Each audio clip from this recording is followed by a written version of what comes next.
டிவியில் சொன்னாங்கன்னு வெள்ளைப்பூண்டு ஜூஸை மிக்சியில் அரைச்சி குடிச்சிட்டு ரொம்ப கஷ்டப்பட்டான்டா. மூடாவுன்னு சொன்னாங்க, மூடாவில் வெள்ளைப்பூண்டு ஜூஸு காரம் வயிறு கக்க கக்கா ஆயிடுச்சு.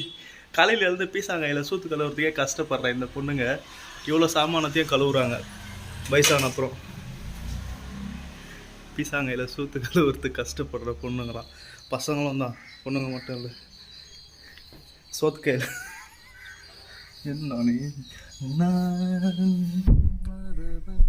பொய் சொல்லாதவன், நெஞ்சத்தில் வஞ்சங்கள் இல்லாதவன், யாரோடு காணாதவன்,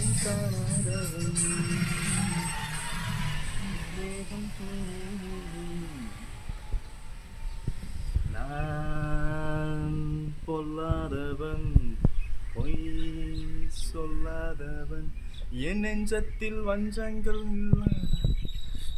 பாய் ஊட்டாய்த்து. இதுக்கு பேர் தான் வாட்டர் ஆப்பிள்.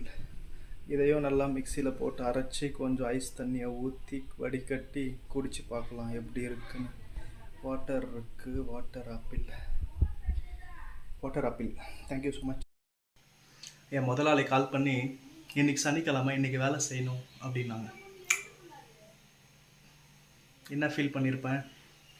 சரி, ஓகே. வெளியே ஊர் சுற்றுறது இல்லாமல், அங்கங்கே ஹில் ஸ்டேஷனும் வாட்டர் ஃபால்ஸ்க்கும் போகிறது இல்லாமல், சினிமாவுக்கு போகிறது இல்லாமல், ஃபுல் டே காலையில் 6 மணிலேருந்து ஈவினிங் 6 மணி வரையும் வேலையே பார்க்காம ஏசியை போட்டு நல்லா ரெஸ்ட் எடுக்கலாம்.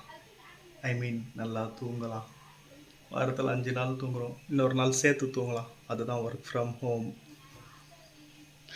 அப்படி தான் தோணுச்சு. சாட்டர்டேவும் ஒர்க்கிங் டே. மேலே பிங்காக இருக்குது, உள்ளே வெள்ளையாக இருக்குது, கொட்டை இல்லை. வாட்டர் ஆப்பிளாம். ஓரளவுக்கு நல்லா வந்திருக்கு இந்த வாட்டர் ஆப்பிளுடைய ஜூஸ். குடிக்க வேண்டியதான். Water apple juice ready.